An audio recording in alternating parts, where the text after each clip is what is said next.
before we start. I wasn't sure how much you could even talk about Vernon Adams, his status. Obviously, he's kind of an elephant in the room. He's here, but he says that he's kind of a little bit away from getting qualified. Can you even address kind of what his status is? Dave won the office pool. We were wagering whether it was going to be UCLA related, Vernon Adams related, or the latest was the Derek Jeter, Hannah Davis going Dutch. That was it was a third odds. All breaking news. I want to hear about the third. Kettlebell is not your question. Yeah, basically on that deal, we kind of have a policy of, basically when guys sign a letter of intent and a signing day deal, that's kind of one avenue to arriving here. If guys transfers, Matt Haggerty is here, his whole process is done. We don't anticipate any hiccups on the guys that have been mentioned or are signed to letters of intent or otherwise. We don't anticipate any issues with that. Other than that, no other comments. I also know you guys don't often talk about injuries, but could you give an update on Pharaoh Brown and how he's doing, and do you anticipate him playing football next year or redshirting, or where is he at right now? We anticipate to work his tail off to get back out there as fast as possible. We no idea. And we try not to ever set a parameter either way on that. Guys, in general, end up way ahead of the curve in general when you approach it that way. And I anticipate him to be fantastic when he's back out there. Kirsten. Matt Haggerty, obviously a great addition from Notre Dame. What do you think a veteran like him can add to the line? Just that. I think we have a lot of talented young guys, and seeing the incoming guys the other day as a group, it was funny. I met them right after the spring game all together. They were like lined up, and they looked fantastic. And we were kind of joking about that then. And then as they showed up yesterday, they still look fantastic. A lot of times at that position, guys show up in less than ideal physical condition, and they look great. And just that infusion of leadership, playing that position for any period of time, you're going to have a natural kind of way about you, and we would anticipate that would be the case. We won't know that as coaches until August when we're out there with them. But excited about our short-term and our long-term depth. That hopefully that will create both the recruiting and his arrival.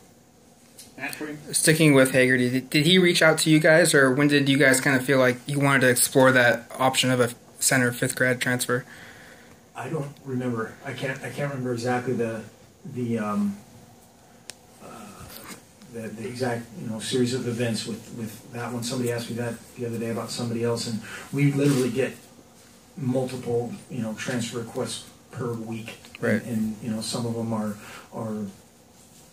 lower level or same level, or however you want to call that, and then you just kind of go to the next thing, and there's a process of both from a compliance standpoint and then just from a reality standpoint of academics or character, all the stuff that we kind of take the next step, right. And when it becomes more serious, then it's more legitimate. But I can't remember exactly to answer that more quickly. Rick Morgan. Coach, a lot of experience walked out the door last year at the end of the season. What do you kind of expect for this year's team as far as how different do you expect it to be in terms of personality, and where do you see maybe some new leadership arising? I'm sure Jeff Lockey will be one of them, Vernon others, but where do you see the others starting to pick up their voice? Well, I think the last part of what you said there, each team has a different voice, and even in the evolution to lead to last year's team, that 3 or 4 years ago, Hronis Grasu and Marcus were guys that were very, very, very quiet. Hronis a little bit more outgoing than Marcus. Keenan Lowe, kind of that same thing. I think Royce Freeman is definitely one of those guys that is a guy that needs to raise his voice, and has. We've tried to create situations and opportunities for him to be a leader. For Tyler Johnstone's always been a fantastic leader. Jeff Lockey has been a rock. Defensively, Rodney Hardrick has been a great voice. Joe Walker's a guy that needs to speak up a little bit more, and has. And then on the defensive line, between DeForest Buckner and Dooch, just have a little bit more juice to those guys as leaders. I thought for where we were in spring ball from a leadership standpoint, I thought it was really good. Other than guys just absolutely, grabbing guys and getting them somewhere on time in the summer. That kind of that's what matters the most. This time of year we really rely on our culture to get better, to have everybody improve during the summer, not just maintain, not just survive, and their leadership is what makes that happen. And as we left them right before their finals week and dead week kind of deal, right as we left them, I thought we were in a very good place with that development. Bree, in the back. What is the plan to get Haggerty and Adams up to speed on the offense this summer?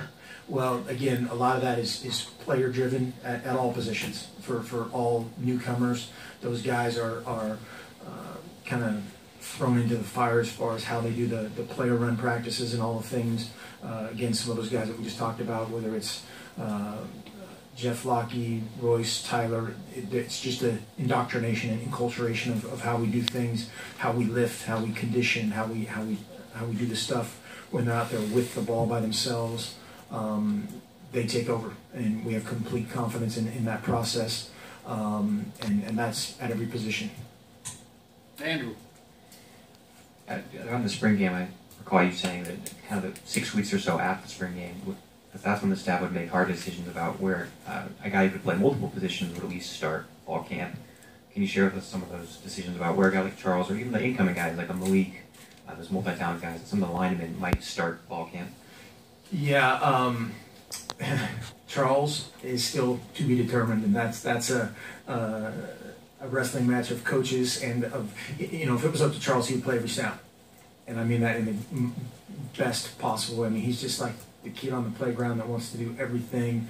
He's the kid at like the all-comers meet that does every event and ends up with 700 blue ribbons. That's kind of who he is, and pulling him back is a good problem to have, and so we'll see on him.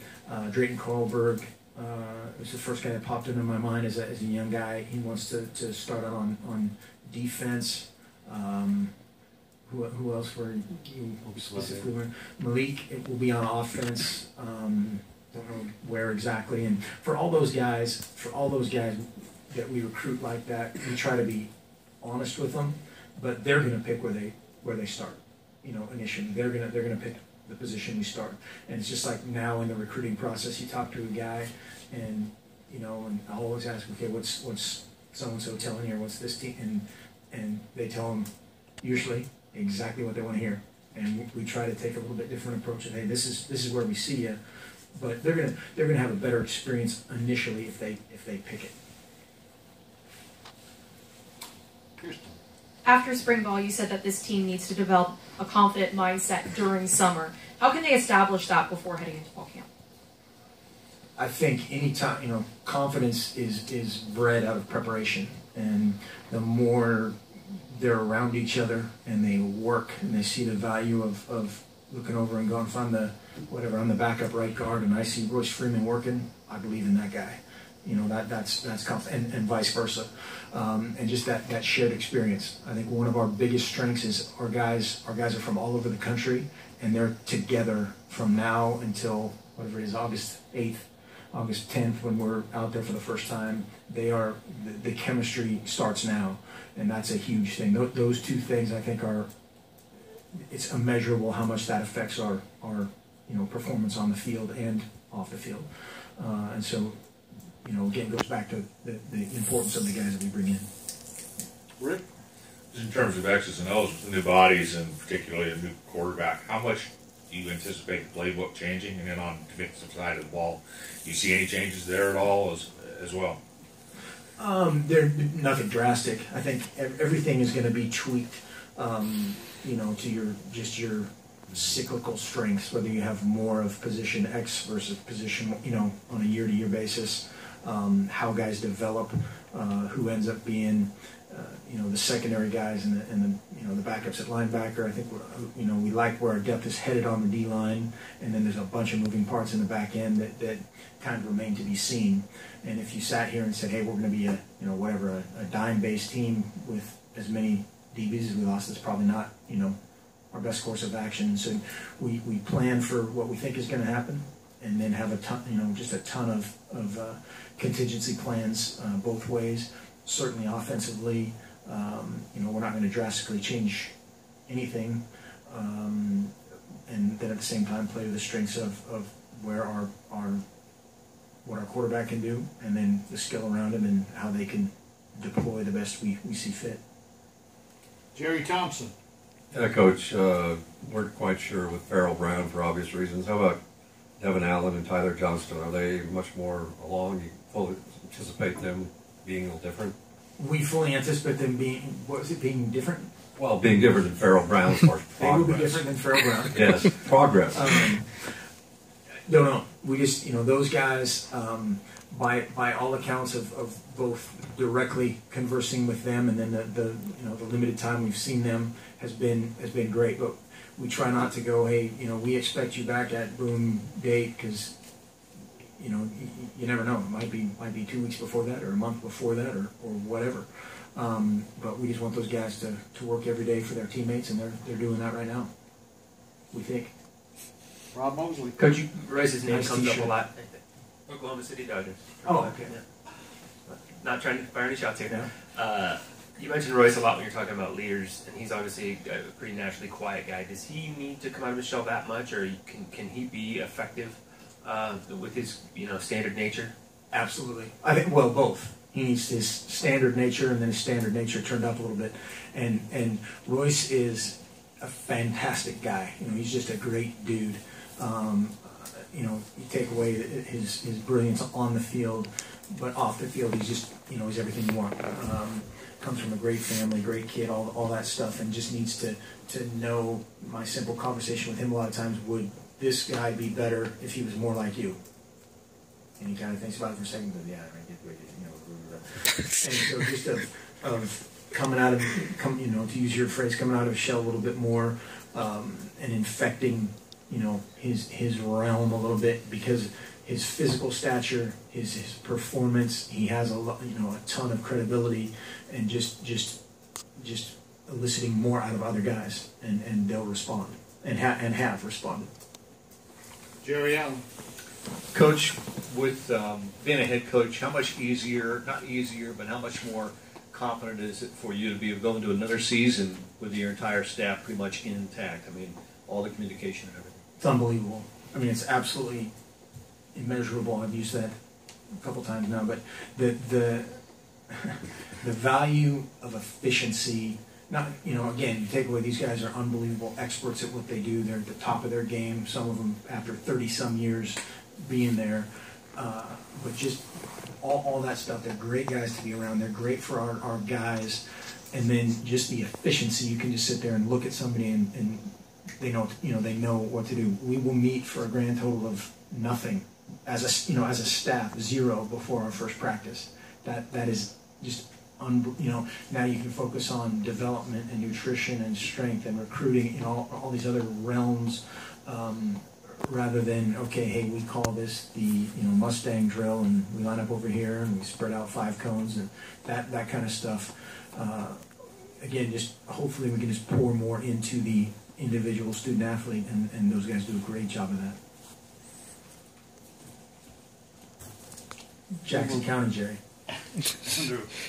A couple policy things in a wider view of college athletics came out this week. One of the conference commissioners tabling the early signing discussion, and you kind of come out about your preference about maybe getting guys on campus paid for in June. Do you like that they kind of step back and maybe can perform from a larger view recruiting, not just instituting it in December? And then second, the Pac-12 sounds like they're discussing paying medical costs for athletes 4 years out of school. And where do you stand on those? Yeah, I'll go backwards. I mean, obviously, anything that we can help these guys that have been, from a physical standpoint or an emotional standpoint, of something that has happened